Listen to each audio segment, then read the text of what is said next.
ศุกร์เสาร์อาทิตย์นี่โอ้คนหลายเนื่องจากว่าตอนนี้การเดินทางมาเที่ยวหลวงพระบางมันมาง่ายเนาะหลายคนก็ขี่รถไฟมาคันละ6,000 กีบอะเรือกำลังจะออกทุกคนมาคุณก็จะเป็นนครหลวงพระบางหรือว่าเมืองหลวงพระบางเนาะฮอดเดือนฮอดมือแล้วมันมาเลี้ยงเนมนี่แม่นอย่างเนมแม่นี่แบบมันมีความเป็นมาอย่างยาวนานเลยทุกคนตั้งแต่สมัยเจ้าฟ้างุ่มขึ้นมานะนี่เป็นดินที่ผสมมาแล้วอ่ะนั่นละรวดเอาละเนี่ยนี่ปั้นเลยนะสวัสดีทุกคนมาพบกับซ่องประดับดินอีกแล้วเนาะตอนนี้ประดับดินอยู่ที่หลวงพระบางแขวงหลวงพระบางเนาะมาพักอยู่ที่นครหลวงพระบางนี่ได้2 คืนแล้วแต่ยังบ่ทันได้ออกไปใส่นะมื้อนี้กันเลยว่าออกมาว่าจะพาทุกคนไปเบิ่งบ้านจานเนาะบ้านจานจะเป็นบ้านที่มีปั้นอย่างก็ปั้นเครื่องปั้นดินเผาอย่างประมาณนั่นแหละนะทุกคนปาตดินก็ไม่เคยไปจ้าเผื่อว่าจะลองไปตอนนี้เซารถจักรพระเจ้ามานะแล้วก็จะขี่รถจักรข้ามเรือบักไปแล้วก็ขี่รถจักรไปที่บ้านจานความจริงสามารถขี่เรือไปก็ได้หรือจะไปทางรถก็ได้เนาะก็เดี๋ยวจะพาไปเบิ่งการข้ามเรือบักเนาะแล้วก็จะขี่รถต่อไปที่บ้านจานไปเบิ่งพระเจ้าปั้นหม้อปั้นไหปั้นอย่างกันไปเบิ่งว่าตอนนี้ท่านพระเจ้ายังมีปั้นกันอยู่บ่หรือจังไดนะอาจจะยังมีอยู่คิดว่า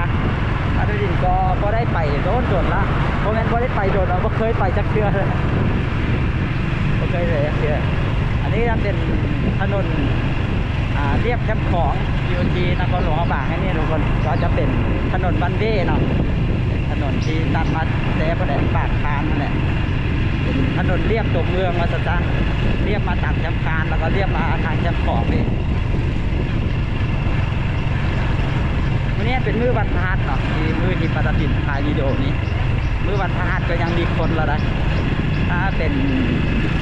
มื้อศุกร์เสาร์อาทิตย์เนาะตอนนี้นครหลวงพระบางนี่มีนักท่องเที่ยวหลายแต่ว่าถ้าเป็นมื้อวันจันทร์วันพฤหัสก็จะบ่ค่อยมีนักท่องเที่ยวจะเงียบศุกร์เสาร์อาทิตย์นี่โอ้คนหลายเนื่องจากว่าตอนนี้การเดินทางมาเที่ยวหลวงพระบางมันมาง่ายเนาะหลายคนก็ขี่รถไฟมามื้อวันศุกร์หรือว่ามื้อวันเสาร์จากที่เรามาเที่ยวแล้วก็มื้อวันอาทิตย์ตอนแรกอย่างที่กลับไปเฮ็ดเรียกการอยู่ที่นครหลวงเอกจันทร์มีนักท่องเที่ยวมาแต่นครหลวงเอกจันทร์หลายในแต่ละอาทิตย์นะตอนนี้เขาขี่รถมาจะฮอดท่าเรือแล้วเนาะท่าเรือก็จะอยู่ด้านหลังของพระราชวังหรือว่าหอพิพิธภัณฑ์แห่งชาติหลวงพระบางท่าเรือเมอันนี้จะเป็นหอพิพิธภัณฑ์หรือว่าหอพิพิธภัณฑ์แห่งชาติเรือก็จะออกตลอดนะตอนนี้ก็เรือฟ้าพุ่นมาจอดแล้วก็รถออกพอรถออกแล้วก็จะมีรถขึ้นต่อเอาก็จะถ่ายอยู่นี่สุดแล้วฮันปาดดินมาข้ามนะข้ามไปตานห้วยกลัวคันละ8,000 กีบสำหรับรถจักรเดี๋ยวลองเบิ่งว่าเสียนี่ฮันสีเท่าใดเพื่อข้ามตักนี้ก็จะมีตลอดเวลาหมดมืดเลยนะทุกคนพอรถออกแล้วก็พวกเขาก็จะเข้าเรือต่อเนาะพอเข้าเรือพอเรือเต็มแล้วก็สิออกแล้วก็ไปทางพุ่นเนาะก็จะมีเรือเป็นคิวของพระเจ้ามาวันนี้จะเป็นบอลพาเรือ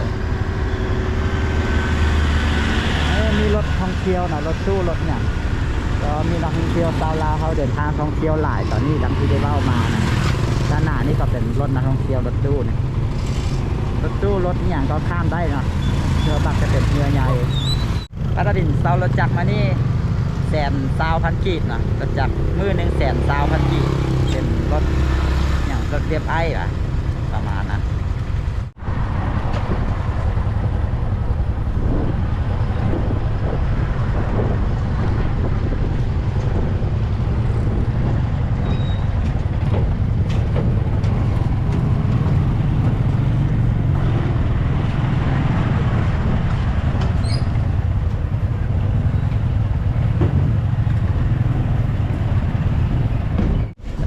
ก็เอารถจักรเข้ามาในเรือแล้วเนาะทุกคนกำลังจะจ่ายเงินค่าเรือ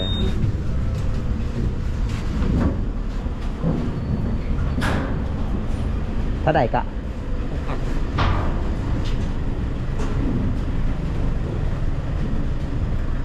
คันละ6,000 กีบนะทุกคนไม่ได้แพงแต่ซื้อแล้วบัตรบินมาคือคันละ8,000ตอนนี้คันละ6,000 กีบก็อันนี้ฮันจะเป็นบอล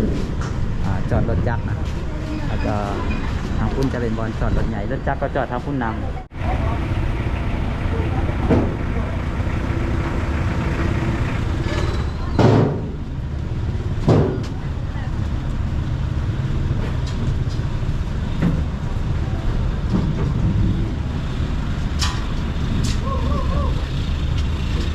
โอ้เต็มก่อนนะ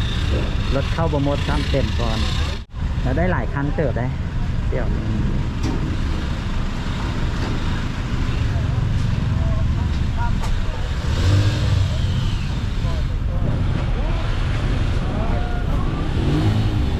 เต็มแล้วเต็มแล้ว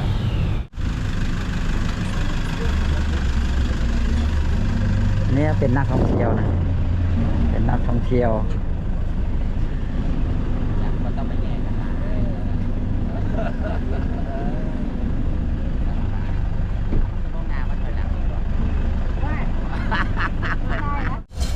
เรือกำลังจะออกทุกคน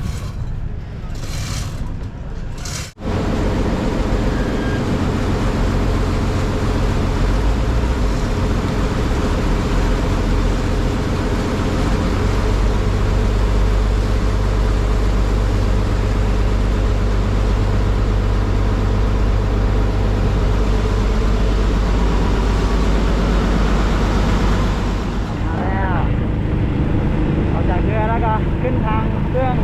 ป้าเซียงแมนเมืองจอมเพชรข้ามมาเพื่อทางนี้มาคุณก็จะเป็นนครหลวงเขาบางว่าเมืองหลวงเขาบางเนาะพอข้ามมาทางนี้ก็เป็นเมืองจอมเพชรแต่ว่าหลายคนมาจะมาเซียงแมนเนาะทางนี้เดี๋ยวจะขี่รถไปตามเส้นทางหมายเลขซีบีเนาะเส้นทางเท่านี้ก็จะเป็นเส้นทางจากเมืองจอมเพชรแข่งหลวงเขาบางให้นี่แหละไปเรื่อยๆจนไปฮอดเมืองหงสาแข่งสยามบุรีเนาะทุกคนแล้วก็เป็นเส้นทางไปเชื่อมไปออกไปด้านจังหวัดน่านของประเทศไทยเนาะก็จะเป็นเส้นทางเชื่อมต่อระหว่างหลวงพระบางไปหาจังหวัดน่านประเทศไทยที่ใกล้ที่สุดนี่เป็นบ้านเชียงแมนนะลงไปนี่ก็จะมีตลาดเป็นบ้านเป็นอย่างขึ้นไปแถวนี้เนาะจะมีนักท่องเที่ยวแล้วก็ผู้คนข้ามเรือไปแล้วมาแต่ละมื้อนี่หลายนักท่องเที่ยวก็มาเที่ยวฝั่งนี้ก็จะมีตาดนะมีตาดมีวัดมีถ้ำมีอย่างให้พวกเขามาเที่ยวมาชมทางเบื้องฝากนี่เบื้องฝากเมืองจอมเพชรนี่จากนี้ไปหงสาก็มีแต่193 กิโลเมตรนะทุกคนไปฮอดหงสาแข่งสยามบุรีนะพวกเป็นหงสาดีก็เส้นทางเส้นนี้เป็นเส้นทางใหญ่เลยทุกคนเป็นเส้นทาง2 เลนแบบนี้เนาะแต่ว่าเป็นเส้นทางใหญ่อะนะบ้านจานเหนือบ้านจานเหนือเราจะต้องเลี้ยวบอนด้านหน้านี่เนาะไปบ้านจาน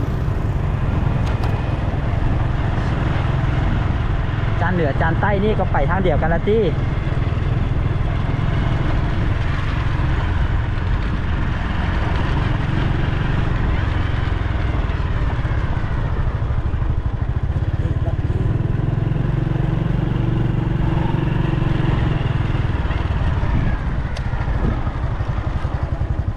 เขาขอถามได้อันไปบ้านจานที่เขาเจ้าปั้นหินปั้นอย่างไปนี่หรอเดี๋ยวเข้าใจเส้นทางก็ดีได้พอได้ใจเขาจะปูยางไปพอดบ้านก่อนเดี๋ยวลองเบิ่งนะ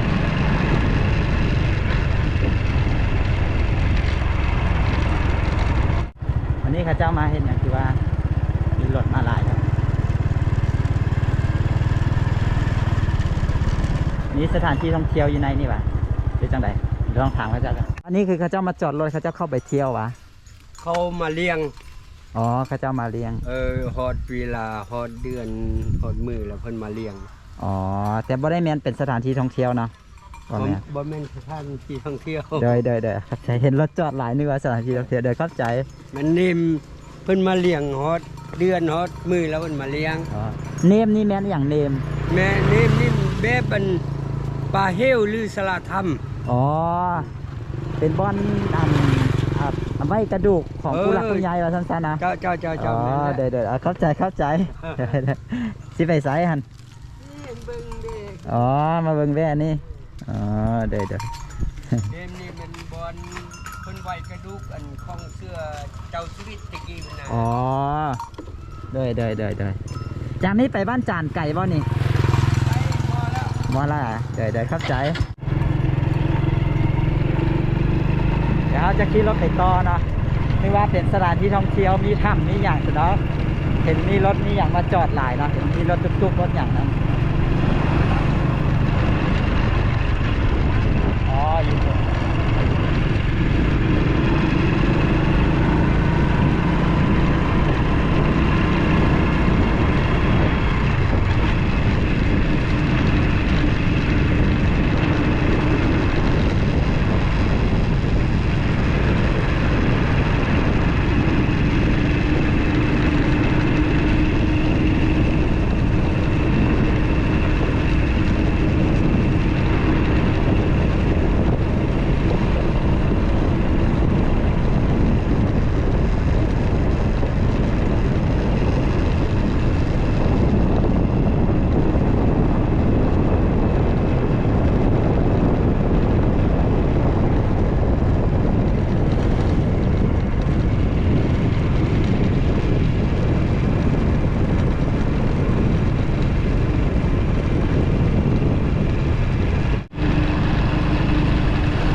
ตอนนี้เราก็มาฮอดบ้านจานเหนือแล้วเนาะทุกคน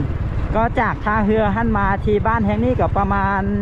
3-4 กิโลเมตรซื่อๆนะทุกคนไม่ได้ไกลเลยอันนี้บ้านจานเหนือนะน่าจะมีบ้านจานใต้นำเนาะมีจานเหนือก็ต้องมีจานใต้แหละคิดว่าเดี๋ยวจะลองขี่รถเลาะไปบ้านข้าเจ้าก็เป็นเส้นทางปูยางเข้ามายังดีเลยเนาะเส้นทางแบบนี้เลยแหละสะดวกสบายเนาะขี่รถมาแต่ว่าถ้าอยากได้บรรยากาศอีกแบบหนึ่งนะก็สามารถขี่เรือข้ามน้ำของมาได้เช่นเดียวกันนะทุกคนเขาจะก็มีเรือบริการอยู่โอ้แถวในนี่จะเป็นบอลปั้นเป็นบอลปั้น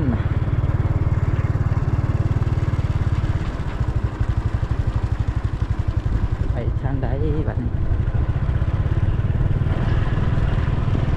มีไหมีอย่างนี้บอลกระเจ้าปั้นมาที่นี่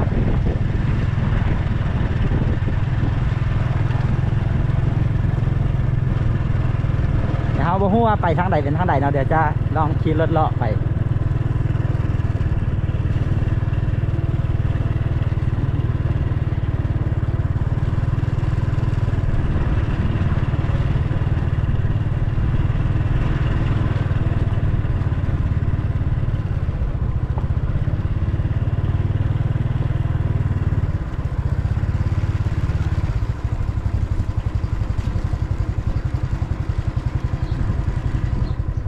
เดี๋ยวลองขี่รถเลาะไปเรื่อยๆนะรู้ว่าทางใดเป็นทางใดตอนนี้อ๋อทางนี้น่าจะลงไปหาทางเรือสิครับ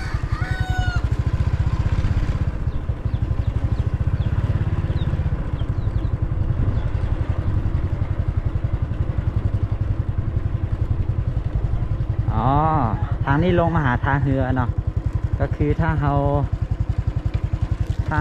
มาขี่เรือข้ามมานะก็คือมาทางนี้เนาะขึ้นมานี่วันนี้น่าจะเป็นวัดนะเดี๋ยวจะพายางเข้าไปเบิ่งวัดเป็นวัดประจำบ้านแห่งนี้ก็เป็นวัดเก่าวัดแก่เช่นเดียวกันเลยนี่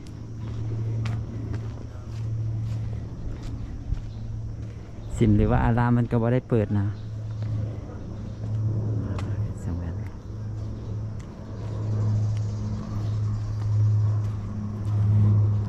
คือเป็นบริเวณในวัดนะทุกคนเดี๋ยวพระดาวินจะลองขี่รถผ่านไปแถวในบ้านเนาะไปเบิ่งว่าเขาจะยังมีปั้นอยู่บ่ปั้นไหปั้นเครื่องปั้นดินเผานะเบิ่ง คือว่าเห็นมีอยู่ได้แต่ว่าบ่มีหลายแล้วที่บอกเอาไปเบิ่งเนาะเป็นท่าเรือนี่มีบอลนั่งท่าเรือดีรัก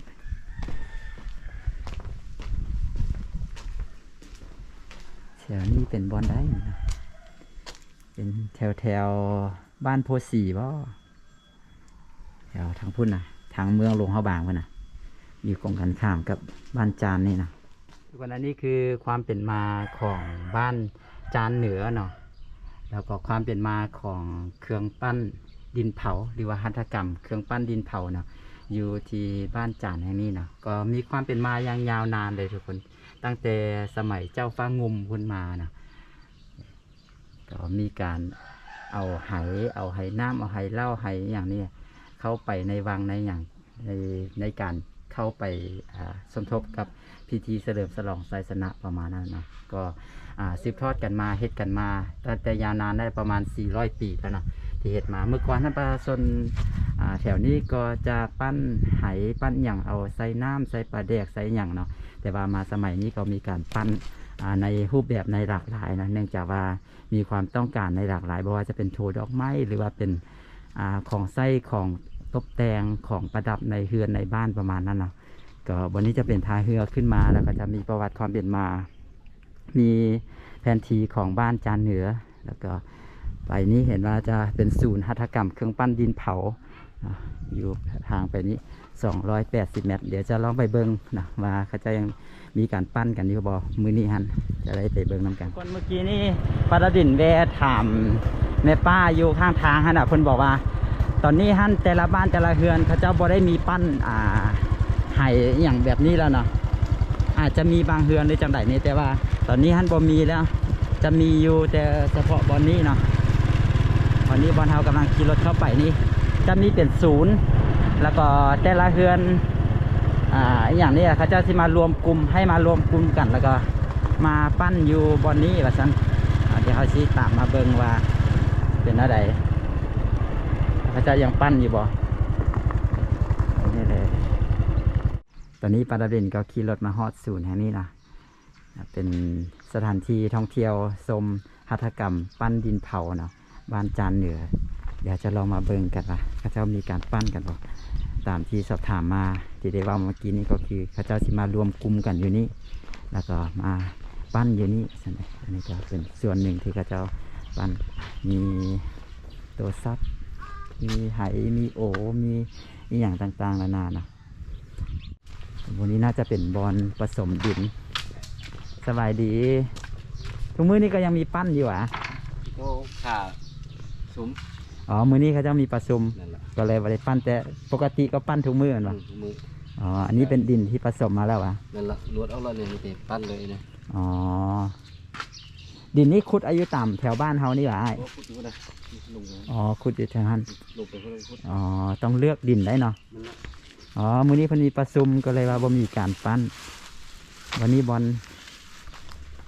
อลเผาอ่ะโอ้เผาอยู่ไหนนี่วะ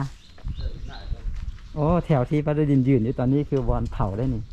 อ๋อนี่ควันออกมาวันนี้โอ้บักฮอนได้